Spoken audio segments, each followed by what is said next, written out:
Hi guys, welcome back to the channel.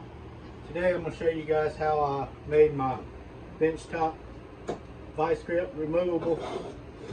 I didn't want to mount it on the work surface because it would be in the way, and all I did is just square tubing.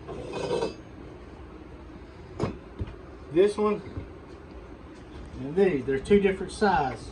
It's just where to slide in. And I'm sure if you don't have access to this, I'm sure you can get there's hitch receivers. There's all kinds of stuff that work. You could make it about anything. Now I'm going to show you how I built this little base right here. Show you. And now all of this is simple, just square tubing with two flat plates welded on it. I got it bolted in. And all I do, see, is just slide it in.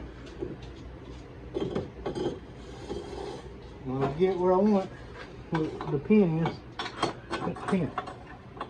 And slide in. And then when I get done with it, slide the pin out, put it away. Thanks for watching.